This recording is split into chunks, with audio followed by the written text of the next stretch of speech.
এই দিনকে ঘিরে আমাদের সমাজের মধ্যে বিভিন্ন মানুষের মধ্যে কিছু কিছু বিষয় অতি বাড়াবাড়ি হয়ে যায়। কিছু কিছু ক্ষেত্রে আমরা অনেকটা বাড়াবাড়ি করে ফেলি, যেগুলো শরীয়তের বুঝবান যারা ছিলেন, যারা দিন বুঝতেন, শরীয়ত বুঝতেন এবং ধর্মীয় গুরু যারা ছিলেন ইসলামের, অর্থাৎ তাবে যারা ছিলেন, তাদের মধ্যে ছিল না। রসুলের যুগ, রসুলের পরবর্তী যুগ যে সাহাবায়ে কেরাম ছিলেন, সাহাবায়ে কেরামের পরবর্তী যুগ তাবি, এদের পরবর্তী যুগ তাবি, এদের যুগের মধ্যেও ছিল না এমন কিছু কাজ আমাদের মধ্যে বিদ্যমান। যেমন আমি যদি বলি, আল্লাহর রসুল যখন মদিনার মধ্যে হিজরত করে গিয়েছিলেন, মদিনার মধ্যে হিজরত করে যাওয়ার পরে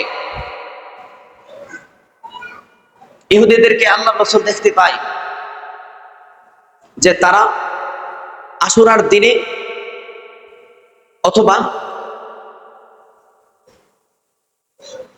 নির্ধারিত একদিনে তারা খুব আনন্দ প্রফুল্লিত থাকে, এমনকি ঈদের মতো আনন্দিত থাকে। আল্লাহ রসুল এই বিষয়টা দেখে অনেকটা আকাঙ্ক্ষিত ছিলেন যে আল্লাহ তাআলা হয়তো আমাকেও এমন একটা দিন বা এমন এক দুইটা দিনের আদেশ করবেন যে দিনগুলোতে আমরা খুব আনন্দিত থাকব। আল্লাহ তাআলা আয়াত নাজিল করে জানায়া দিলেন, হে নবী, আপনাকে আমি দুইটা দিন দিলাম, যে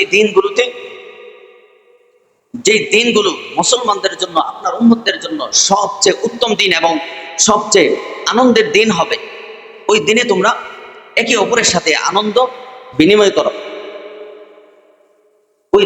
ওই দুইটা দিন হচ্ছে ঈদ উল ফিতর এবং ঈদ উল আযহা।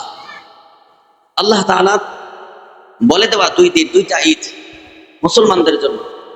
আজকে আমাদের সমাজের মধ্যে এই দুইটার পরেও আরো কিছু ঈদ বের হয়েছে, যেগুলা সূচি হয়েছে মাত্র 300 বছর আগে, অথচ রসুল চলে গেছেন 1400 বছর আগে, 1500 বছর আগে।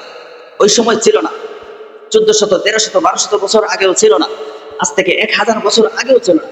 নতুন করে মিশরের কোন একজন ব্যক্তি হঠাৎ করে এমন একটা ঈদ জারি করে দিয়েছে। ওই ঈদের প্রথাটা এক সময় মিশরের মধ্যে ছিল, মিশর থেকে পুরো মিশরের মধ্যে চলছে, এক সময় এলাকার মধ্যে ছিল, এলাকা থেকে এক পর্যায়ে পুরো মিশরের মধ্যে, এক পর্যায়ে পুরো পৃথিবীর মধ্যে চলে গেছে। নতুন আরেক ঈদের আবির্ভাব আজকে মাইকিং করা হয়েছে। আল্লাহ তাআলা আমাদের সবাইকে দিনের মধ্যে যেইগুলো আছে, শরীয়তের মধ্যে যেইগুলো আছে, ওইগুলো মানার তৌফিক দান করেন। সকলে বলেন আমিন। বিভিন্ন জায়গাতে, আমি গত জুমায় বলেছিলাম, বিভিন্ন জায়গাতে এই দিনকে ঘিরে বরকতের খাবার করা হয়, যে এটা খেলে সারা বছরের গুনাহ মাফ হবে, সারা বছরের বরকত হবে, সারা বছরের এই হবে। এইগুলা শরীয়তের মধ্যে নাই, তবে যারা করে তারা হয়তো, তাদের কাছে হয়তো দলিল আছে। আমি আমার জ্ঞানের দ্বারা, এমনকি আমি আমার শায়েখদের জ্ঞানের দ্বারাই পাই নাই। হয়তো এর বাহিরেও কোনো কিতাব থাকতে পারে যেগুলোর মাধ্যমে তারা জানতে পারছে। সহিহ আর জয়ীফ বা দুর্বল ওইটা পরের কথা, থাকতে পারে, না থাকার কিছু না। মানুষ তো হুট করে একটা কিছু লিখে বয়ান করে দেয় যে এটা হাদিস, নিজের কাছে যেটা ভালো লাগে ওইটাকে হাদিস বানিয়ে চালিয়ে দেয়, না থাকার কিছু না। তবে প্রত্যেকটা কাজ যেটাকে আমরা বরকতপূর্ণ মনে করব, ওইটার বিষয়ে খেয়াল করব, কিতাবের মধ্যে দেখবো, কুরআনের মধ্যে দেখবো, রাসূলের হাদিসের মধ্যে দেখবো দিক নির্দেশনা আছে কিনা। যদি না থাকে ওইটা থেকে দূরে থাকার চেষ্টা করব। সমাজের মানুষ সবাই করুক, জ্ঞানী যারা তারা অন্তত দূরে থাকবে। আল্লাহ তাআলা আমাদের সবাইকে এই বিষয়গুলো বোঝার তৌফিক দান করেন। সকলে বলেন আমিন। আজকের এই দিনকে ঘিরে আমাদের সমাজের মধ্যে, শুধু এই সমাজ না, সারা বাংলাদেশে বিভিন্ন জায়গাতে দেখা যায় কিছু কিছু মানুষ মুসলমানদের একটা দলকে একেবারে কাফের বানায় দেয়। আবার কিছু কিছু মানুষের প্রতি ভালোবাসা এত বেশি দেখায় যে তাদের ওয়ারিসরা পর্যন্ত যেই ভালোবাসা দেখায় নাই, তাদের সন্তানরা পর্যন্ত যেই ভালোবাসা দেখায় নাই,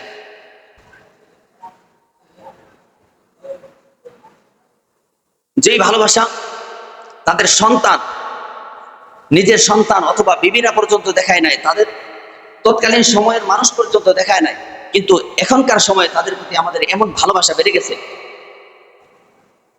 আমরা মানি তাকে শহীদ করা হয়েছে, মুসলমানদেরকে কেউ যদি বিনা কারণে হত্যা করে সেটা শহীদ হয়, শহীদের পর্যায়ে পড়ে। এখন তাকে যেহেতু মারাই হয়েছে, শহীদ করাই হয়েছে, আমরা সেই বিষয়টা যখন আমাদের সামনে আসে আমরা ব্যথিত হওয়ার কথা। আমরা ব্যথিত না হয়ে রাস্তায় রাস্তায় ডোল তবলা বাজাই, এমনকি স্পিকার বাজাই, আনন্দ উৎসব করি। প্রয়োজন ছিল, যেহেতু নবীর সাহাবী নবীর নাতিকে হত্যা করা হয়েছে, সেজন্য এই দিনে যেহেতু ওই ইতিহাসটা ঘটেছিল, ওই দিনে আমাদের প্রয়োজন ছিল দোয়ার মাহফিল করা। এই দিনে আমাদের প্রয়োজন ছিল আল্লাহ তাআলার কাছে বিশেষ মুনাজাতের আয়োজন করা। বরঞ্চ এই দিনকে ঘিরে আমরা বিভিন্ন অতি বাড়াবাড়ি করি, যেগুলা সাহাবায়ে কেরাম বা পরবর্তী প্রজন্মের মধ্যে ছিল না। আল্লাহ তাআলা আমাদের সবাইকে সঠিক বুঝ দান করেন, সকলে বলেন আমিন। শরীয়তের মধ্যে যেগুলো আছে সেইগুলাই মানব, যেগুলো নাই বা একজন হুট করে বলে দিয়েছে ওইগুলোর ক্ষেত্রে আমরা মানার ক্ষেত্রে অন্ততপক্ষে বিজ্ঞ একজন আলেমের সাথে পরামর্শ করব, অথবা যারা পারি, যোগ্যতা আছে, আমরা কোরআন দেখে নেব অথবা হাদিস দেখে নেব। আল্লাহ তাআলা আমাদের সবাইকে সঠিক বুঝ দান করেন, সকলে বলেন আমিন।